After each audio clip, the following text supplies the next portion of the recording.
All right, ladies and gentlemen, welcome back. Week 6, so we're kind of almost halfway there. Um, First and foremost, week 5 was interesting, to say the least. Um, 119 to 89, myself beating Patrick for the division lead. This had to have been the weirdest game. Now, I wasn't huge on this matchup, but I'm pretty sure that Harsh didn't even set his lineup or cared to set his lineup and still walked out victorious 97 to 74, beating Andre. I'm dropping Andre down to sixth place. A matchup that had one person nervous. This guy was texting me all day when it was going on.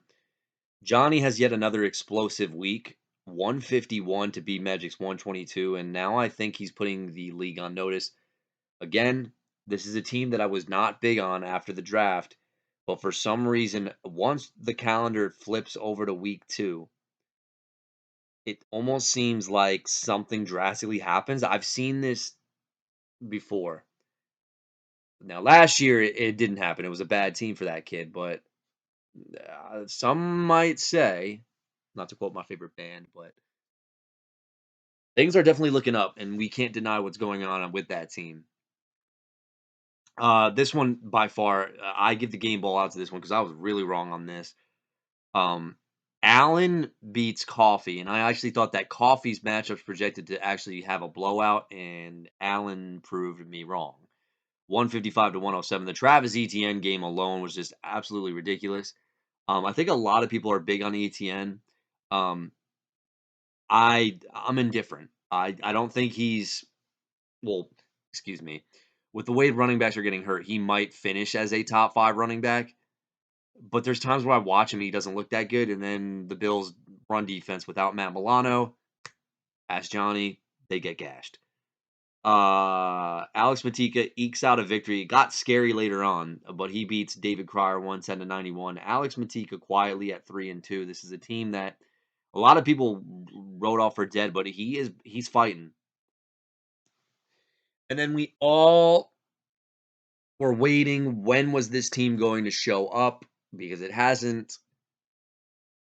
King of the Hills, 139 to Paul's 102. I think we are now finally seeing the plan come into full form with the David Sutton team, which is why I think a lot of people were big on the team early into the year. And I think he was the only team I had at 1-2, I think, and I still had him in the top 3 for power rankings, and you'll see why. Let's move on to week number 6. All right, ladies and gentlemen, 3-2 versus 2-3. I have no idea how one of these teams got 2 wins. It's a remarkable to say the least. The other team, I think a lot of people were high on this team, and I soured down on it just because of the injuries. Unfortunately, they lose another key addition to their offense in James Conner. James Conner goes down with an injury, which means that they have to look elsewhere in the weaponry department. And then there's Zonk Conquerors. Um, I, please, I don't understand what's happening here. Um, at this stage, because we are kind of at the halfway point, and I'll do this in power rankings. I think it's coming up soon. I don't remember. Dangerous Knights Crew and Zonk Conquerors. I want to talk about the Zonk Conquerors. I think this is, the bad DK Metcalf trade. I'm sorry. Zay Flowers is not putting up those type of numbers. Unfortunately, like I said, fancy Elijah Moore. You're getting a floor play. You're not getting those upside weeks with Zay Flowers. They're not using him in vertically. I really think in this Monken offense that they're trying to hope that Bateman or Beckham can develop as the situational deep threat guy or freaking Aguilar. And I think Zay Flowers has his role, which it looks good on the targets, but the average depth for target, unless this guy is getting 15 plus targets a game, which he's not, it's not going to translate well into fantasy. Garrett Wilson is, I think his floor with Rodgers would have been 10 to 11 points, but his floor now with Zach Wilson is more like 6 to 7. This is also, you can throw on Philly's D this year. I'll say that. Olave has been disappointing for where you took him. And I think the only thing that's successful about this whole thing is Justin Herbert. And the Zach Moss play, by the way. If Jonathan Taylor's not signed and he's the starter, I don't think this makes the playoffs, but it is an intriguing team to say the least. Damian Pierce, all I keep hearing by every fantasy analyst is that this guy has to be a buy low. I don't know. He's getting the carries. He's getting a shit ton of carries the last 2 weeks. Let's find out what happens here. Jalen Hurts against the Jets or Justin Herbert versus the Cowboys. I'm actually going to go Hurts. The quarterbacks have fared well against the Jets, and I don't. The Jets have not beaten the Eagles since God knows when. I know this stat. It's horrible. Herbert, I know Dallas D might be overrated. Dallas D, and I'm not just saying this because they got embarrassed, but they're good against teams that can get exposed very easily. But against a team like the Chargers that have had a bye week to prepare, now granted, and Kellen Moore too. I like that. Not to quote Kirk Cousins, but either way, I just think the rushing upside where hurts. I'll take it. Drake London, Brandon Ayuk, Chris Olave, Jonathan Mingo. Well, Drake London is impossible to rely on week in and week out. I think he busts more than he booms, and I think it's because Atlanta's offense is let's control the clock, let's move at the slowest pace imaginable. But if they're in a contested game where they're down from behind, then they use Drake London like you saw last week. And I was tracking our matchup, Patrick, but up until the fourth quarter, this dude I think had like 3 fantasy points or 2 fantasy points. He gets a favorable matchup though. The thing I like about this matchup is it seems like offensive coordinators have found out what to do against Washington, and it's literally have an outside receiver run in a straight line. AJ Brown feasted against Emmanuel Forbes, and then you saw what DJ Moore did. Next man up, I would have to think that would be Drake London. My only concern is he plays for the Falcons, and if they get up into an early lead, they are at home, by the way, too.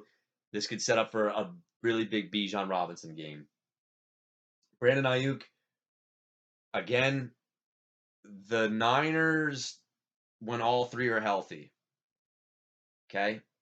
Ayuk, 28 points. He was the alpha in that game. And then Arizona, they were all healthy. He was the alpha again, I think. I don't know if Debo was on that. No, he was. He was playing. But then George Kittle feasted, and then he's relegated to 7. So the bottom line is this. Every single Niners player, I think Kittle has the lowest floor. But the receivers, at least, they have a floor of 7 points. And then it's, okay, but there hasn't been a game yet where if Ayuk goes off, Debo goes off. And I don't think that's going to happen against the Cleveland Browns. In a matchup where it's not traditional, like I don't have a good take on this game at all. I could see it just being a huge Christian McCaffrey game. But I mean, Ayuk is just hard to trust, but can he score? Absolutely. With all that being said, I have to take Patrick's side of the receivers because Chris Olave is against Houston, which isn't a bad matchup, but I think he tweaked something in the New England game in warmups, and he could look like a decoy moving forward. Jonathan Mingo, I'm not big on at all. I think that this guy is the fact that Adam Thielen is relevant at 33 years old is hilarious. I think DJ Chark has a role, but they're like I don't think Bryce Young could throw a deep ball. Maybe I don't know. I haven't watched a lot of Panthers highlights. I mean, I'm not missing much, but it almost seems like they have a guy in DJ Chark whose skill set is to go deep down the field, and they choose not to use that yet. All right. Running backs. Pacheco, and it's good to have him back, most likely. That's Austin Eckler. It says likely to return. So obviously we won't know until Monday night. But he goes against Zach Moss and Damian Pierce. Now, Zach Moss has a great matchup, but honestly, what happens? They just paid Jonathan Taylor, which tells me I don't care how amazing Zach Moss looked against the Tennessee Titans. Stout run defense. They have to feed Jonathan Taylor. It sucks, but I think Zach Moss, I think they're going to see what Jonathan Taylor can do. I think this split is going to look like 80-20%. No way in hell they're going to make it 50-50. Um, if they do, that's hilarious on so many levels. But like I don't even know if that's even possible. Okay, where are we going now? Okay, so I go with the Patrick side. Pacheco against the Denver run defense. Everybody runs wild against the Denver Broncos. This is setting up for a big Isaiah Pacheco game. So I'll say that he has another good game. I think this will be 3 straight weeks in a row, or make it 4. Let me check. Fuck. 4 straight weeks in a row where he goes over double-digit points, and he's looking like a guy that I think people were big on, Harsh included. Jake Ferguson or Zach Ertz, I really don't care. I'm not even gonna. Who cares? T. Higgins and KJ Osborne versus Garrett Wilson and Zay Flowers. T. Higgins if he plays against Seattle. Seattle. Last time we saw them 2 weeks ago, their defense looked unstoppable. It was because it was against a team without an offensive line. The Bengals don't have an offensive line. I am rolling out Seattle's defense, thinking that Joe Burrow is not 100% healthy, even if he looks good against the Arizona Cardinals. And we don't know T. Higgins' health. Jamar Chase, after we know the diva card, when the receiver pulls a diva card, they're gonna get that ball. And after he said, "I'm always fucking open," T. Higgins, he might be eased his way back into the lineup. So I'm not confident with T. Higgins this week. KJ Osborne, obviously, we look for opportunities. Somebody's got to catch the ball. Here's a bold take. I think the Vikings offense probably can't move without Justin Jefferson. I think Jordan Addison is going to be asked to do a lot. And funny thing, guys, this guy wasn't being asked to do much as a secondary guy. Now you're going to try to make him the primary guy, which is why I think somebody leaked something saying KJ Osborne playing the Jefferson role. Like, give me a break.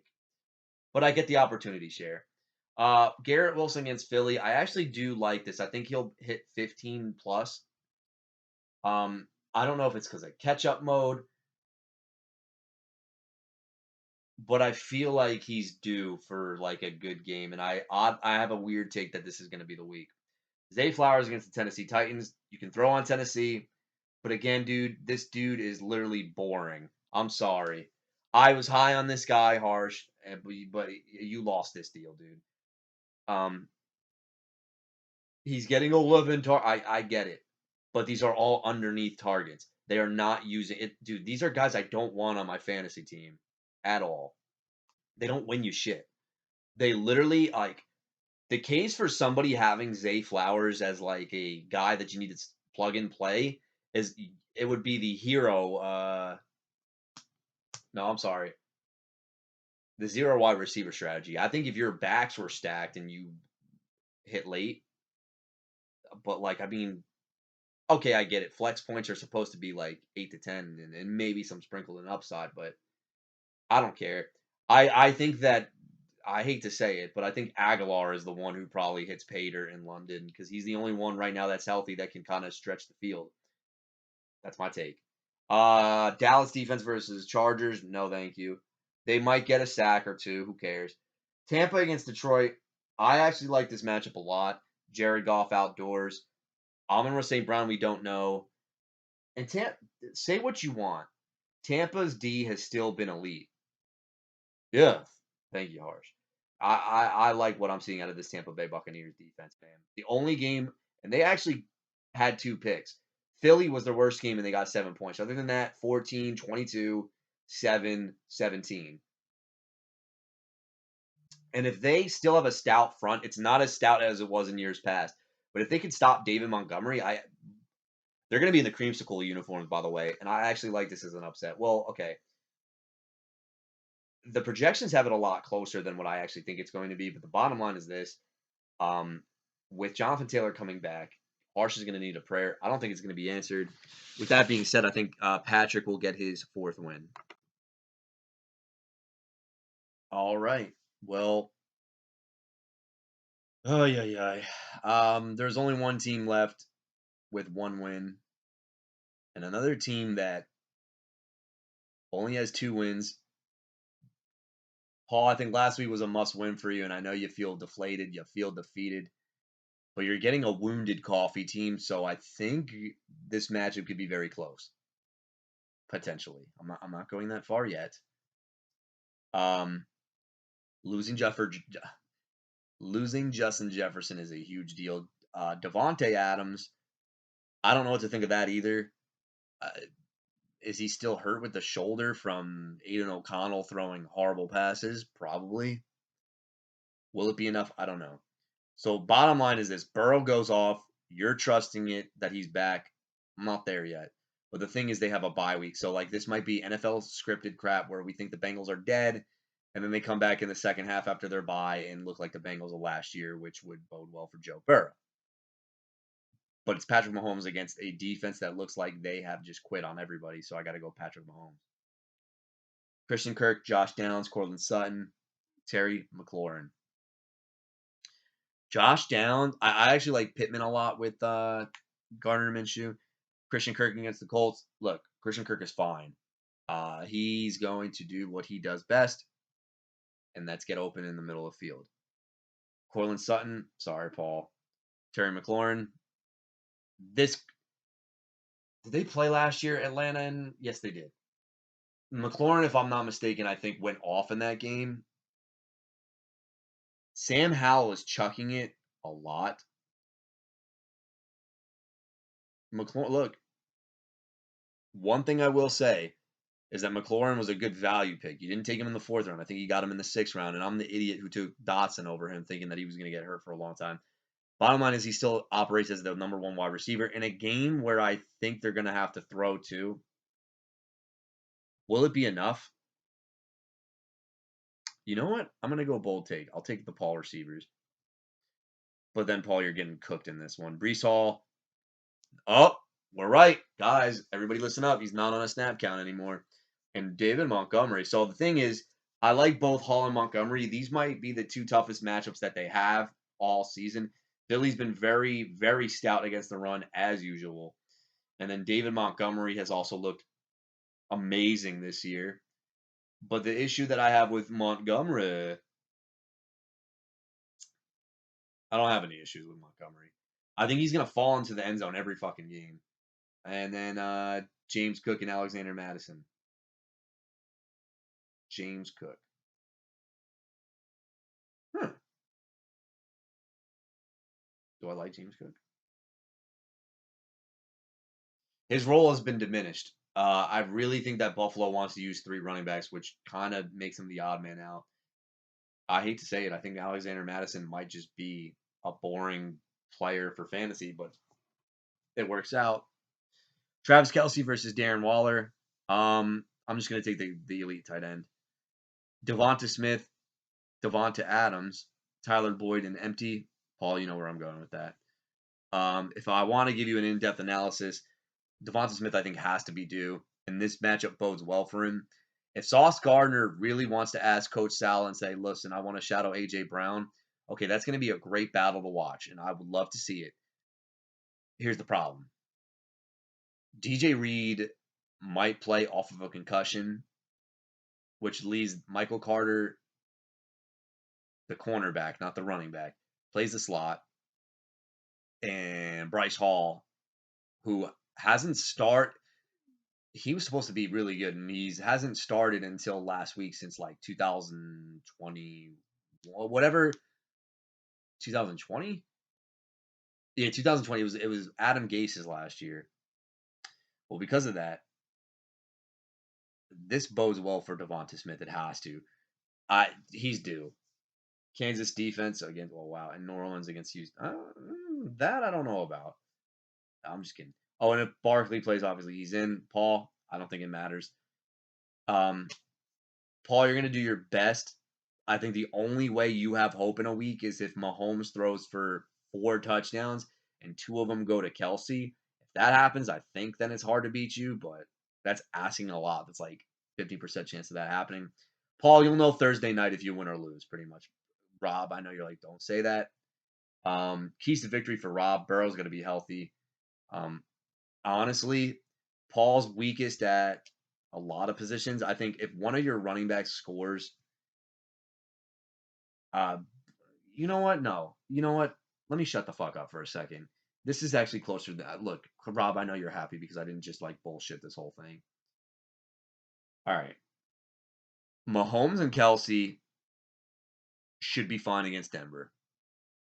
I think McLaurin will be good. So those three people I have confidence in. And God, this is so bad saying this, but Alexander Madison in a good matchup against the Chicago Bears is also something to get excited about. Everything else though, no, no, no, no, and no.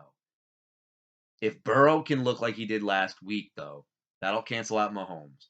If Kirk can continue to be relevant, sure. Joshua Downs, we don't know about. He's a wild card. Brees Hall, I don't think has a good game against the Eagles. Montgomery should, but let's paint a picture right now and say only Burrow and Kirk have good games. Downs, Hall, and Montgomery bust. But Paul on Thursday night knows that Mahomes and Kelsey went off. That would leave the flexes for Rob Coffey. And here's where it gets tricky, Paul. I like McLaurin and I like Madison this week. And I like the boys are back in town thing you got going on there. Smith, I think, is due. Devontae Adams against New England. Ooh, but bottom line is this. Belichick can't take out shit right now, dude. He is defeated. Christian Gonzalez is also out for the year. So even if they put a million guys on him, which would probably mean a Jacoby Myers game, but I don't think it's enough firepower on the Paul side. Paul, I actually think you keep this very close, but my final prediction for this one is going to be Rob Coffey 109 to Paul's 105, and pain happens. Ladies, gentlemen, boys and girls, children of all ages, we have two teams with two winning records going at it in this next matchup. And I must say, one of these teams I was extremely high on. I had them ranked top 3 in the draft, and we're seeing why this team is a force to be reckoned with. On the flip side, a team I was not big on after the draft, but yet they are still holding a winning record. And let's not, records are records. If you're still holding a winning record with people doubting you, hey, prove them wrong. But I do like a lot what I'm seeing out of Mr. Alex Matika taking on Chasing Cash, Mr. Allen Williams. Now, right off the bat, the Allen Williams plan, this looks like this is going to be the lineup that's in now, with the exception of quarterback. I think this is a playoff lineup, meaning if he makes it to the playoffs, I can see these guys starting. All right, let's get into it. Lamar Jackson versus Gardner Minshew. It's got to be Lamar Jackson. I think Gardner Minshew could potentially have a big game. I didn't bid on him, well, pick him up, just because I feel like he might just manage a game. I don't see like a 3-touchdown performance. I think he has an upside of 2 touchdowns, which is not bad. But I'll go Lamar. Jerry Jeudy against Kansas City. No, thank you. I think they're going to trade him, and they might get like a bag of chips for him too. Somebody who probably needs a wide receiver. Panthers, maybe? I don't know. Rashid Shaheed. Shaheed has really crashed down ever since I was in love with him the first 3 weeks of the season. And it's against Houston. I don't know what to think about Rashid Shaheed anymore. Sorry. Maybe this is like Duvernay crashing down to earth again. Puka Nacua, I love. Jordan Addison with an ankle issue now. Oh. Yeah, it's against Chicago. I think you could do much worse. DeAndre Swift against the Jets scares the crap out of me as a Jets fan. And number 2, I think this is a game where he finally breaks one. He hasn't broken one yet. This is the definite game. Flip side, Alvin Kamara against Houston. This is a tremendous matchup. We have to see what happens if Jamal Williams comes back into play. Again, I think Kamara is a guy that's not going to have a lot of touchdown upside, but this dude is getting abused in the passing game. Derek Carr loves this dude. Now, I know he had the rushing TD, but we'll see how that can play itself. Oh, and Travis Etienne. So the guy was rotating boom bust weeks. It was 18, it was 5. It was 15, it was 8, and then it was 34. But he gets the Colts again, which is a friendly matchup. A lot of people think he's going to finish as a top 5 running back. You would obviously like that. The only way I see that happening is because a lot of fuck. I'm thinking of something. I don't know. God, I lost my train of thought. I think if every back continues to get hurt, it's going to be easy for him to finish in the top 5, but he might just be one of those boomer bust running backs the whole season. Because when I watch him, like the Atlanta game, which was, I thought it was a fair matchup, but he just doesn't like. It looks like when he touches the ball, his explosion looks like he's gonna break one, and then it's just like the gas engine just dies immediately. It's a weird running style, and I think it's more so of if he can find a hole, it's there. But like if the guy comes in his way, he's always gonna spin move, and then like he turns off the excel. It's a weird running style with Travis Etienne. Um, but this is a good matchup regardless. Give me Allen. It really sucks that Devon A-Chain is not in this matchup because this would have been one he would have exploited tremendously. So we'll have to see who he puts in there. I'm guessing St. Brown goes to flex and Jonathan Taylor goes to RB2. I like to pick up a Dalton Schultz versus Dallas Goedert. Dallas Goedert, the Jets can get got by tight ends. I think that's always been our kind of weak point last with the Salah defense at least. And I think Goddard. So the matchups, if Sauce Gardner shadows AJ Brown, I think the matchups really bode well for. This would have to be a big Devonta Smith game. I think he's due. But I think the fact that they got Goddard involved because he hasn't done shit, that might continue in this one. Dalton Schultz, this was a great pickup. I'm kind of regretting not doing that. I think I had your boy Logan Thomas over him, and that might have fucked a few things up. Yeah, what do I say to that? And nothing else. Oh, who do I pick? Whoa. I'll go Goddard because of the matchup, but I do like Schultz rest of the season. Okay. So I'm gonna say Jonathan Taylor and Swift versus Kamara and Etienne is pretty even, but I'll take the Allen side. Assuming Amon-Ra St. Brown plays so it'll be the Lions boys, Amon-Ra and Josh Reynolds. So whenever I do two receivers on the same team, I kind of say, okay, can these guys go over 30 points? And I'm gonna say no on that one. I don't trust that at all. I think if there's one guy, so oddly enough, I feel like the way you can attack the Tampa Bay Buccaneers is deep down the sidelines, which would bode more to Josh Reynolds, but they play a lot of zone, and Amon-Ra St. Brown finds soft spots in the zone. So unless it becomes like a weird shootout, which I think could happen, but I'm not big on that right now. He's back. Jamar Chase and the Canine going up against each other. Well, if Burrow can look like he did last week, congratulations. This guy is earning his targets, man. Good news for the Cincinnati Bengals, though. They have a bye week coming up. So I think that's when they're going to reevaluate their situation. But I think this is a must win for them. I know the NFC North can still be one because right now Pittsburgh is in it. So how do the Seattle Seahawks try to cover Jamar Chase? They're probably not going to. They play a lot of zone, which could be a problem. Kenneth Walker, love this guy.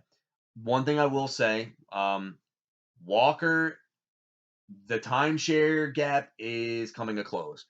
I think what Seattle wants to do is eventually have a 50-50 split.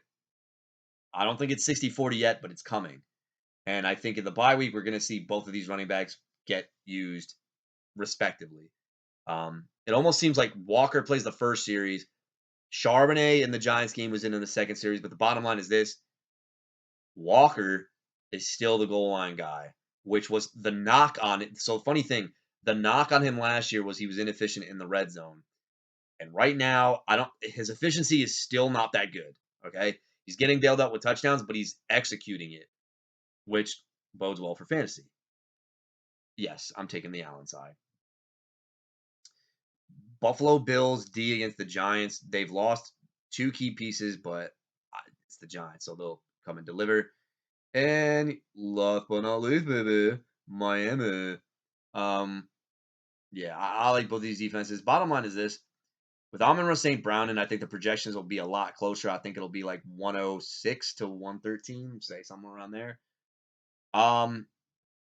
Without further ado, though, man, there is no reason why I should hate on this team. I got to go Allen. By far, the hottest team in the league. A 70-point favorite taking on You guessed it, baby. Mr. David Krier. Um, Johnny team is really, really looking solid. Let's find out what happens. Cousins without Jefferson, absolutely not. Give me Josh Allen. We're getting that out of the way right away because that shit's not happening. DJ Moore and Nico Collins, Michael Pittman Jr. Oh, Christian Watson. Oh, he's got two guys. No. Oh, okay. So I'm assuming Cooper will be in there. All right. Let's say Michael Pittman Jr. and Amari Cooper. Well, I don't like Amari Cooper with PJ Walker throwing him the ball. Michael Pittman Jr. against Jacksonville. Jay, I love Pittman with Gardner Minshew. I'm going to say he comes close to 20 points. The hottest receiver in the fucking league, DJ Moore. Against a Vikings defense that sucks, why would he not do good? Oh, and did we also mention the fact that Khalil Herbert's out? Did we also mention the fact that Roshan's got a clear concussion protocol? Did we also mention the fact that it's Donta Foreman? The one thing I don't want happening for my fantasy team and just in relevance is Donta Foreman just going off again. Donta Foreman is, dude, every time he comes back in an opportunity, he goes off, and I think that's what's going to happen yet again. I have a feeling that if this, dude, I'm telling you right now, I can see it happening. I think everybody, dude, I feel bad for people who are stashing Roshan because this guy's supposed to be like an amazing, but I can see Donta Foreman going off against that Vikings run defense. Okay. About DJ Moore, he'll be fine. Nico Collins. Nico. All right. I think he bounces back. But again, I think he's more on the boomer bust radar. Um, I don't think, again, he's had one floor game, two dud games, and two explosion games, which leads me to believe that he's boomer bust wide receiver two. I can't say one. He's a boomer bust wide receiver two. DJ Moore, say what you want, Jay. I'm still putting him as a wide receiver two. He is not a wide receiver one in my book yet. Now, if he continues to get 10 plus targets and goes over 100, fine. We can put him in boomer bust wide receiver one.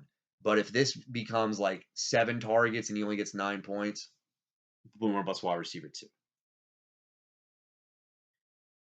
Yeah, Mari Cooper I don't like. So on the flip side, I think Nico Collins will be good and DJ Moore will be fine.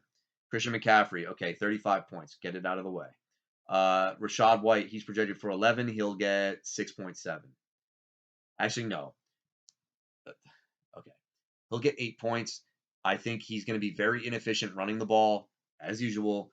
I think he's going to carry the ball 13 times. He's going to rush for 49 yards, no touchdown. But I think in catch-up mode, I think the catches will get him to around 8 points. Josh Jacobs against New England. Jacobs is slowly. Somebody had said he's Joe Mixon in a Raiders uniform, and that's kind of accurate. Derrick Henry against David. I don't know if you're active right now. You need to sell David or Derrick Henry for anything, dude. Get him off your team now, because like the man's body's breaking down. Yeah, I'm going Christian McCaffrey side. Andrews against Tennessee or Hawkinson. Hawkinson's going to get a lot of volume, but I'll take Mark Andrews. Gabriel Davis and Adam Thielen, Mr. Garbage Time himself, versus Miles Sanders, who might not even play. Mostert is going to have a big game. And I would assume if Miles Sanders is out, fuck, your guess is a good. Oh, dude. Jay, I won't tell him who to start. There's a clear option here who he should start, but out of respect for you and your hot streak, I will not say it. You know exactly who's on the bench who he should be starting in, because to me, this is a great matchup for this young man. With that being said, as much so, the only way I go Krier is if Mostert has another 30-point outburst, which against Carolina's written defense could very well happen. Gabe Davis against the Giants. I mean, dude, 4 points, 18 points. He has officially, you know what? He's what we thought we were getting last year, except you got him at a discounted price this year. What does that tell me? He's flirting It's Boomer bust wide receiver 3. I can't do 2 yet. I'm not there yet, Jay. I'm not there yet. Just because the targets. It could be 9 one week, it could be 3 or 2 the next. Oh yeah, I'm going the Johnny side. Baltimore versus Tennessee. Love that matchup. New England versus Vegas. I think New England's just quit.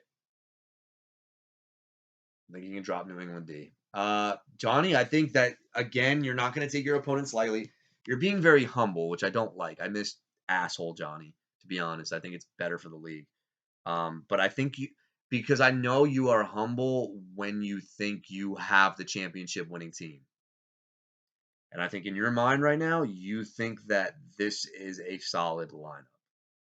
And it is. I'm not gonna deny that. I'm still going Johnny.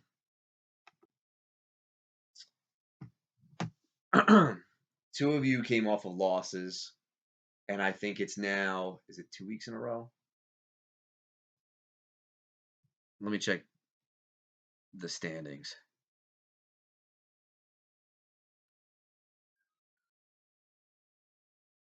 I don't remember. Both teams struggling. Okay. I get it. Let's see if we can break the bank, baby. Tua versus Carolina, love it. Purdy against Cleveland, I love that too. But I'm gonna go with Tua at home versus the Carolina Panthers, who just look abysmal. Brock Purdy, B Magic, I'll give you credit here, man. You gave up Mahomes. I don't think you got a lot out of it, but Purdy is looking like a starter. Godwin against Detroit. Okay, should be a favorable matchup, by the way. I think Detroit hasn't figured out their slot issues yet. CeeDee Lamb, yikes.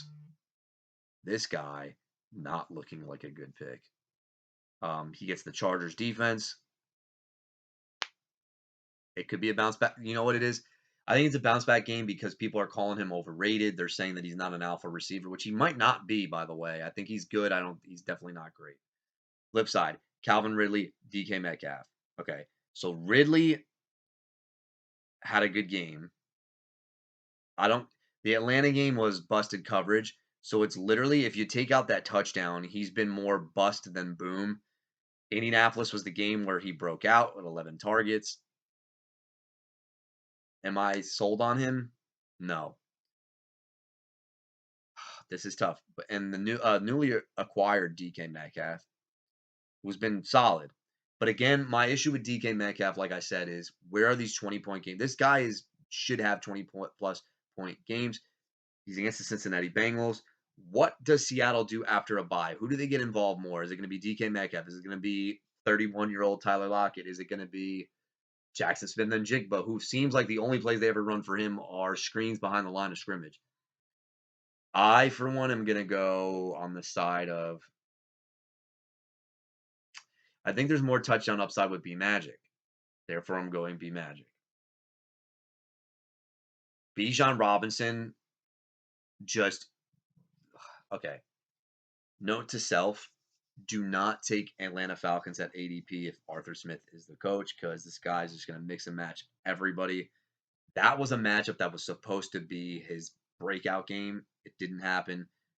Washington could definitely be that cure this week, though. Okay. Andre, I love you, buddy. Get Ramondre Stevenson out of your lineup. I don't care if his match is scheduled. He just looks like dog poo. Tony Pollard and Joe, dude, you know what? No, I can't go it. It's a draw because I hate the running back too. They're literally guys who are not good but are getting volume, and Joe Mixon and Ramondre Stevenson.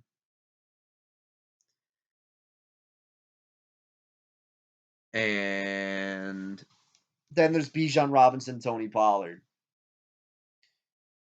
Pollard has also looked. Any Dallas Cowboy offensively has not lived up to the expectations.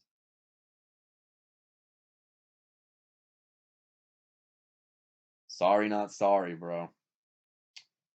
Evan Ingram or George Kittle?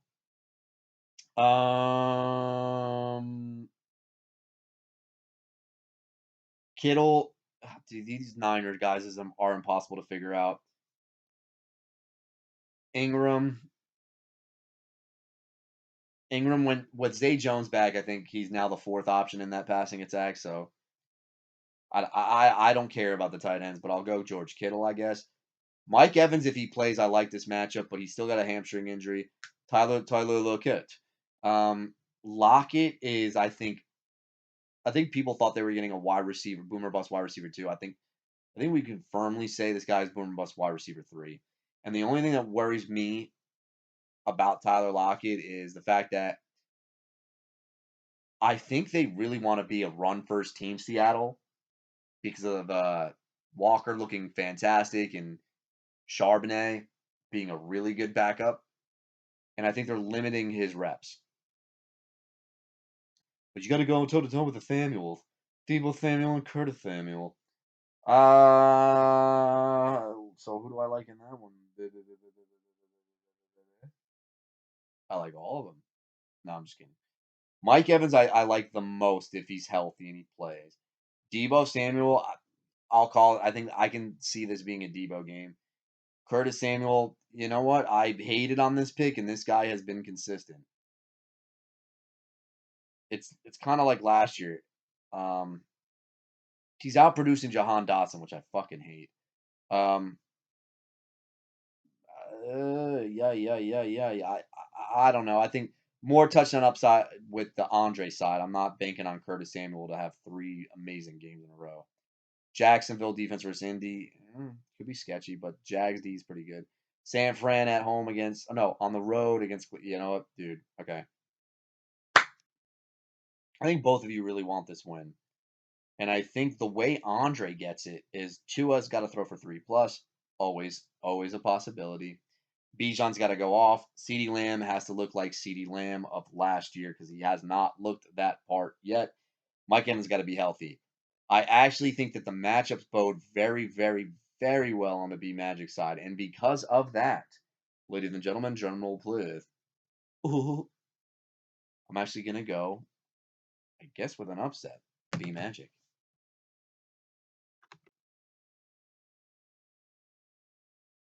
Yeah. Did you really, really think I forgot what week it is? Daddy's visitation rights. No, I'm just kidding. I'm kidding. Take it easy. I know there's an eye roll in the background somewhere. David Sutton, how you doing? Jackie Sutton, if you're watching or listening, how you doing? Johnny J. Fresh Ahern, if you're also listening to this, how are you doing?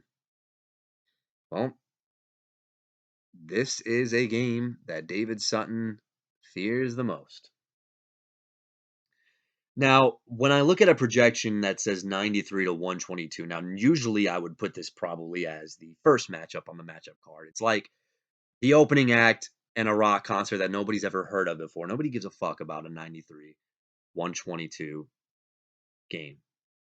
However, there is a history, and I gotta tell you, I'm pretty sure I've lost you once, maybe.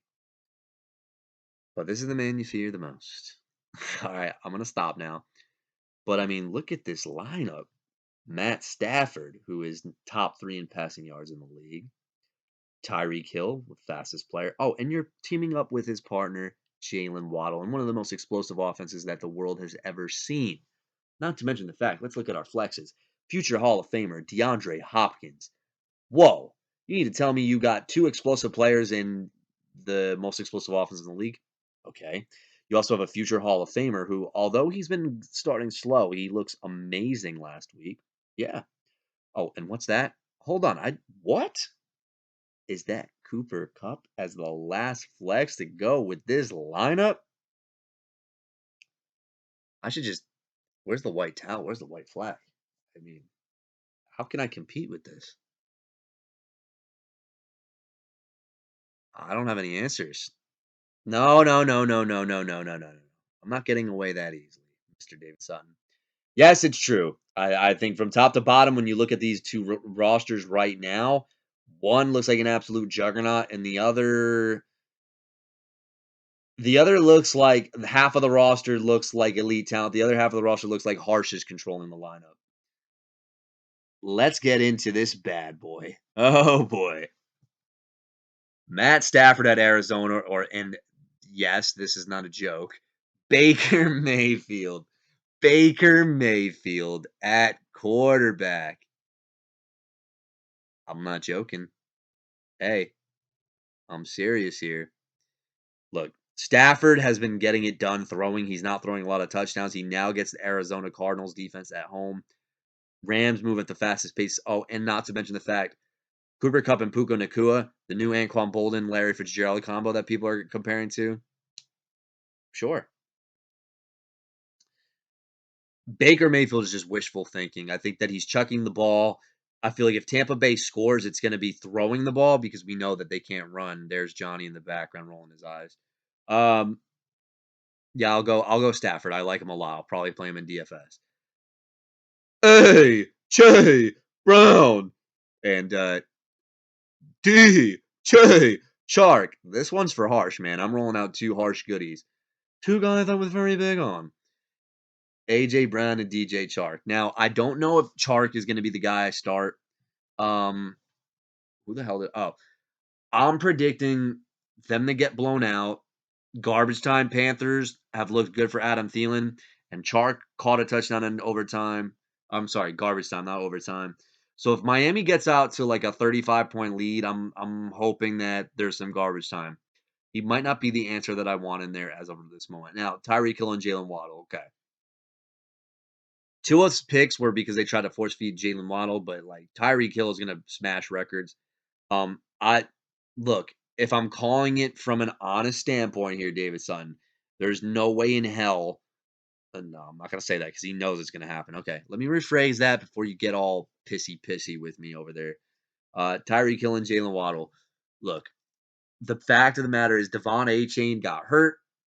Raheem Mostert, they're gonna be fragile with, careful with, I mean, because he's fragile, and they're probably gonna activate Jeff Wilson, which to me means they want to ease those running backs this matchup because of that. They're saying, hey, look, we cannot afford these guys to go down in a matchup that means absolutely effing nothing. Dude, I'm telling you right now, Tyreek Hill, Jalen Waddle are going the fuck off against the Carolina Panthers at home. If I'm lying, where's the lie? Can we move on? Thank you.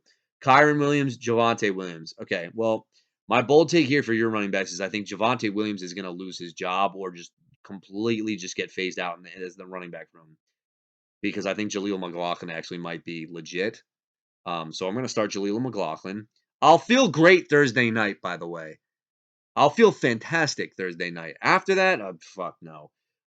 Zach Charbonnet. Whoa! Zach Charbonnet getting his first start. I think Pete Carroll revved this guy up and said, hey, baby, you've looked great out there. Kenneth's getting all the touchdowns, but now, to quote Johnny, this is your treat. All right. Zach Charbonnet, bold prediction, gets his first touchdown of the year. David's now saying, yeah, it's because it's against me. It's going to fucking happen. No, no, I'm just kidding.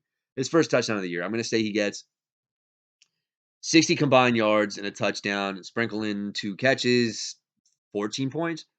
Jaleel McLaughlin. Dude, I like this kid a lot. Kyron Williams against Arizona makes me nervous because I don't think talent-wise he's any good, but he's getting the volume, and it's a matchup where they can run the ball. Do the math. Who am I taking? The only guy I feel confident is Kyron Williams out of any of these running backs, so I'm going David. Logan Thomas versus Sam Laporta. Laporta's been good. I think he'll continue it. Goff is building some chemistry with him. Logan Thomas is back from the dead yet again. He looked solid 2 weeks in a row. But I got faith in Sam Laporta. Stephon Diggity Diggs, Keenan Allen versus DeAndre. This is a good one. Versus DeAndre Hopkins and Cooper Kupp. I'm going to go my guys. I like Cooper Kupp a lot, but I like my guys on that matchup. Philly D versus the Jets, Zach Wilson. Oh, God, dude. Did you have to do it to me? Seattle versus Cincinnati. I mean, this is wishful thinking. I don't think Burrow is quite right yet, and they had 2 weeks to prepare for this game. I think Seattle can, if they do what they did against the Giants, I think they can do the same thing to Joe Burrow. Any more questions? Well, here's what's going to happen. When we look at this matchup on paper, I mean, to the naked eye, somebody's going to look at that David Sutton team and they're going to say, "Dude, this is going to be a blowout, dude." Look at that. Are you seeing what I'm seeing? A 74% favorite, dude. It's a lock. More to lock. Now, in the back of David's mind, though, he's going, which guy is going to have a fucking career game? Who's going to be the Christian Watson? You know who it is. DJ Chark. My guess is this. If there's going to be the one guy to kind of quote unquote have an absolute monster of a game, Charbonnet, the only way that happens is if, knock on wood, something happens to Kenneth Walker, because I don't like injury victory lapping by any means. But, or, dude, Seattle would have to put up like 75 points, and they're not that kind of offense. So, um, who do I realistically think is going to be? DJ Chark in garbage time would probably be the best guess that I could give you at least. Um, I could also see Baker Mayfield having like a hilarious career game. Oh, by the way, the reason why I'm confident in Baker Mayfield is because they're in the creamsicle uniforms. Now, the only thing that I am worried about though is if Mike Evans can't go in this game, I am very, very, very, very, very, very, very, very, very, very, very, very upset because I really want to see Baker Mayfield in those creamsicles rooting for him. I might have to look elsewhere at a quarterback. Um, David, look, this whole podcast that I've done in my matchups, I have never picked against me. The only matchup where I felt not 100% confident was the coffee one. Dude, come on. David, I'm thinking to myself, how do I, besides dumb luck against you, how do I possibly, I'll make a case for how I win. Baker Mayfield goes out and throws 3+ touchdowns. A.J. Brown does not get sauced, and he scores 1 touchdown or 2. DJ Chark becomes a garbage time animal. Jaleel McLaughlin leads Denver. He gets double-digit points. Zach Charbonnet gets his first touchdown. Logan Thomas scores a touchdown. Stephon Diggs scores a touchdown. And Keenan Allen scores a touchdown. And Seattle D gets a touchdown. Ask yourself this question. Are any of those things possible? Yeah, I would say so. I think you would say so too. I would say so. You would say so. I would say so. You would say so. I also think that when I look at this, I think I've been the underdog in pretty much all of my matchups all year, which is it's because they value the running back position. They don't give them points. Um, I say sir, you say sir, I say sir, you say sir. Um, you know what, Dave? No, I can't be a coward. I can't do it. I can't do it. You're the projected favorite, but let's see what we can cook up against you. David, I think this battle will be heavenly fought. It's going to be a great one. Wish you the best of luck, buddy. We are going to keep that streak alive. Knock on wood. The best man win, David Sutton.